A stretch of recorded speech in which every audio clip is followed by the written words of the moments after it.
तो दोस्तों आज के दिन मार्केट में बहुत ज्यादा गिरावट थी। तो इस गिरावट में आज के दिन मैक्सिमम ईटीएफ्स जो हैं उनमें बहुत बड़ी गिरावट है। बट ये जो 6 ईटीएफ हैं इनमें ये बिल्कुल एकदम क्रैश हो चुके हैं। जब 6% ईटीएफ गिर रहा है तो फिर स्टॉक्स का क्या हाल होगा आप सोचो। तो शुरुआत करेंगे सबसे पहला ईटीएफ जो कि है रियलिटी। मोतीलाल ओसवाल की तरफ से रियलिटी ईटीएफ आता है, रियलिटी सेक्टर पे है एंड काफी वोलेटाइल है। बहुत अच्छा रिटर्न भी दिया है पिछले कुछ सालों में देखोगे। पर्टिकुलरली अगर 2020 से देखा जाए तो कोरोना का जो लो है उसके बाद से ये ईटीएफ ही पीएसयू बैंक 20 जैसा यहाँ पे ऑलमोस्ट आपका पैसा जो है 7 गुना किया। तो ये पावर है और इस तरह का जो रिटर्न देगा तो उसको आप एक्सपेक्ट भी करोगे कि गिरावट में वही सबसे ज्यादा गिरेगा भी। एंड अभी वही हमें देखने को मिल रहा है। सेक्टर जो है थोड़ा सा यहाँ पे काफी लंबा रेंज बाउंड एक्शन दिखाता है, आप देख पाओगे। एंड ब्रेकआउट जब आता है तो काफी बढ़िया मूव मिलती है। तो सेक्टरल ईटीएफ में इसी तरह से काम होता है और आप इसमें सिंपली रेसिस्टेंस लेवल टूटने पे या एक बहुत बड़े ईटीएफ का सपोर्ट पे आने पे आप इनमें ट्रेड कर सकते हो, जैसा कि मैंने कल के वीडियो में एक पीएसयू बैंक 20 पे बताया था। तो अगर आपने वो वीडियो नहीं देखी, कल की वीडियो आप देख लेना, आपको ये सारे कॉन्सेप्ट पता चल जाएंगे। तो अब बात करें रियलिटी ईटीएफ की, तो यहाँ पे आप देखोगे जो हम lower low and lower high की बात कर रहे हैं ये बनने शुरू हो चुके हैं। हाई जो है कंसिस्टेंटली नीचे की तरफ आ रहा है एंड लो जो है यहाँ पे कंसिस्टेंटली नीचे की तरफ शिफ्ट हो रहा है। अगर आपने पिछले वीडियो देखा होगा रियलिटी ईटीएफ पे तो ये है रियलिटी ईटीएफ का चार्ट। एंड यहाँ पे हमने एक बात किया था पैरेलल चैनल का, तो पैरेलल चैनल मैं यहाँ पे ड्रॉ कर देता हूँ। इस चैनल पे हमने यहाँ से इस पे बात कर रहे थे कि अगर ये नीचे का सपोर्ट पे आता है तो एक बाइंग का मौका हो सकता है, बट ये सपोर्ट पे आगे रुका नहीं है and clear cut break down है। तो ये ब्रेकडाउन जो है डेंजरस होता है। हालांकि यहाँ से रिबाउंड एक्शन भी चांसेस रहते हैं आने के वापस, बट जब ऐसे लोअर हाई लोअर लो स्ट्रक्चर शुरू हो जाए और वो भी निफ्टी में भी ऐसा सेम स्ट्रक्चर हो तो फिर आपको सेक्टरल ईटीएफ से बचना चाहिए। यानी कि जो भी फंड आपका है वो आप निफ्टी 50 की तरफ डाइवर्ट करो, चाहे आप लार्ज कैप ईटीएफ में करो या स्मॉल कैप ईटीएफ में करो, बट डाइवर्सिफाइड ईटीएफ में आप जाओ तो ज्यादा बेटर होगा। तो नेक्स्ट सपोर्ट एक बार देखें रियलिटी में, तो नेक्स्ट सपोर्ट जो है ऑलमोस्ट अब देखोगे तो अभी जो लेटेस्ट सपोर्ट था ये भी ब्रेक डाउन हो चुका है।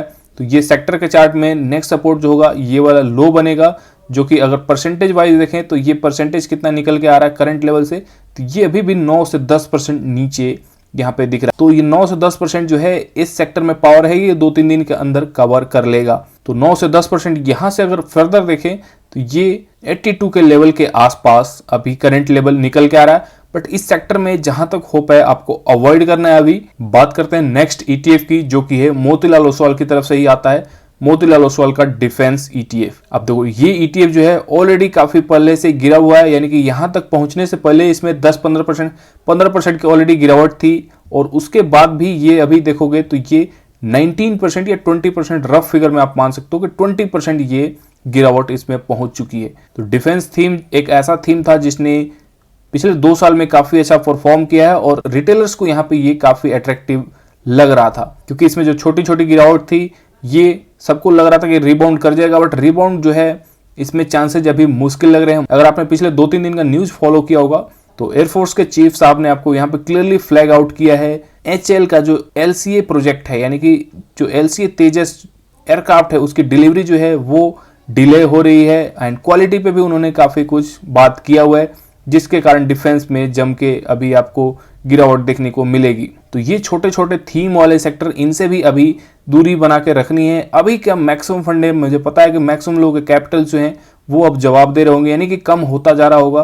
तो टाइम है कि मल्टी सेक्टरल डाइवर्स ईटीएफ की तरफ ये सारे फंड्स शिफ्ट किए जाएं। इनमें तभी आपको जाना है जब एक बार आपका टारगेट वहां पे, यानी कि आप अगर चाहते हो कि आपका 2 lakh capital at least diversified ETF में जाने चाहिए, यहाँ पे आपका टारगेट पूरा हो जाता है तो फिर आप कुछ पोर्शंस जो है थीमेटिक ईटीएफ में डाल सकते हो। लेकिन अभी जब तक ये आपका टारगेट पूरा नहीं हो जाता आपको इससे दूरी बना के रखनी है, क्योंकि ये सेक्टर गिरते भी सबसे ज्यादा है, लेकिन यहाँ से चलेंगे तो बहुत तेजी से चलेंगे। बट यही है कि इनमें रिकवरी जो है वो लेट हो सकती है। नेक्स्ट ईटीएफ की बात करें तो नेक्स्ट ईटीएफ है मोतीलाल ओसवाल की तरफ से ही आता है मोमेंटम 50 ईटीएफ।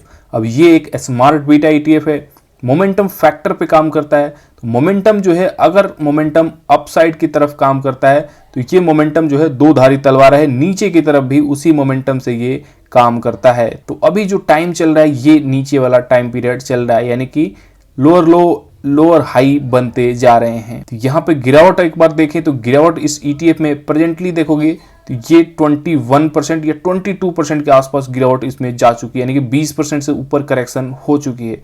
और ये करेक्शन जो है आप दिमाग में हमेशा एम लेके चलो कि ये 40% भी इजीली जा सकती है, यानी कि अनदर 20% इसमें हम लोग देख सकते हैं अगर निफ्टी यहाँ से 10% और नीचे चला जाता है तो इसलिए मोमेंटम जो है वो मैंने बताया आपको दो धारी तलवार है। बट इनका फायदा ये है कि ये डाइवर्सिफाइड ETFs हैं, यानी कि इनमें अगर छोटे छोटे चंक्स में बाई किया जाए, अलग अलग लेवल्स पे बाई किया जाए, SIP करते हुए चला जाए, तो फिर ये सेक्टर जब यहाँ से रिबाउंड करेंगे और मोस्ट प्रोबेबली जैसे ही निफ्टी यहाँ से सही होगा, यानी कि ब्रॉडर मार्केट जैसे सपोर्ट होगा, ये उतनी तेजी से रिकवर भी होगा और फर्दर आपको एक अच्छा खासा रिटर्न भी देके जा सकता है। तो मोमेंटम में SIP जिनको सोचना है SIP आराम से कर सकते हैं। लमसम करने के लिए अगर देख सकते हो आप 21% की ऑलरेडी इसमें गिरावट आ चुकी है। तो 40% कैपिटल जो है या 50% कैपिटल अलोकेट करना है आराम से किया जा सकता है। बट इतना याद रखो कि फर्दर यहाँ से 20% भी गिरावट हो सकती है। नेक्स्ट ETF की बात करो तो ये है अल्फा ETF। अब ये मिराई एसेट की तरफ से आता है एंड ये निफ्टी 200 अल्फा 30 इंडेक्स को फॉलो करता है। अब इसमें गिरावट जो है, गिरावट देखोगे तो अभी इसमें भी 21% गिरावट हो चुकी है। अब अल्फा फैक्टर पे काम करता है, यानी कि अगर आपको अल्फा नहीं समझ में आ रहा तो आप मोमेंटम मान के चल सकते हो, या अल्फा का सिंपल मीनिंग समझे तो अल्फा जो अपने पेरेंट इंडेक्स से जो भी स्टॉक्स ज्यादा रिटर्न बना के दे रहा है, यानी कि वो अल्फा जनरेट कर रहा है और वैसे ही स्टॉक्स इस इंडेक्स में डाले जाते हैं, यानी कि इस ETF के अंदर वैसे ही स्टॉक्स हैं जो कि सबसे ज्यादा गेन दे रहा है। अब जो ज्यादा रिटर्न दे रहा है यानी कि वो ज्यादा गेन दे रहा है, यानी वो भाग रहा है ज्यादा। अब वो भाग रहा है ज्यादा तो उसमें करेक्शन आएगा तो बड़ा करेक्शन आएगा, जिसके कारण ही अभी आप देख पाओगे इसमें 21% की गिरावट हो चुकी है। तो ये भी एक डाइवर्सिफाइड ETF है, यानी कि अलग अलग लेवल्स पे SIP करते हुए डिसिप्लिन के साथ चला जाए तो इसमें कोई दिक्कत नहीं होने वाली है। हाँ, गिरावट जो है वो आपको M2M लॉसेज जरूर दिखेंगे, तो अपनी कैलकुलेशंस के अनुसार अलग अलग सपोर्ट लेवल्स पे बाइंग किया जा सकता है। जो प्रेजेंट सपोर्ट है इसमें 22 का एक अच्छा खासा सपोर्ट अभी आपको देखने को मिल सकता है। जहां पे किसी को लमसम करना है तो लमसम के लिए भी जा सकता है, क्योंकि यहां तक आते आते ये ETF जो है ऑलरेडी 25% का आपको डिस्काउंट दे देगा। अब नेक्स्ट ETF की बात करें तो ये है अल्फा 50 ETF। इसमें भी 4% से ज्यादा की करेक्शन हुई है एंड ये ETF जो है ऑलरेडी पिछले साल में काफी अच्छा खासा रिटर्न दे चुका है। अब उतना रिटर्न देने के बाद इसमें आप गिरावट की एक्सपेक्टेशन करोगे। 20% के आसपास करेक्शन इसमें हो चुके हैं। आज के दिन भी ये 4.5% के आसपास क्रैश हुआ है। प्रेजेंट सपोर्ट की बात करें तो इसमें 46 के आसपास एक बढ़िया सपोर्ट दिख रहा है और उससे भी ज्यादा बेटर स्ट्रॉन्ग सपोर्ट 42 के आसपास बना हुआ है। अगर यहां तक आता है तो लमसम करने के लिए देखा जा सकता है, क्योंकि यहां तक आते आते 42 तक आते आते इसमें 30% की गिरावट हो जाएगी।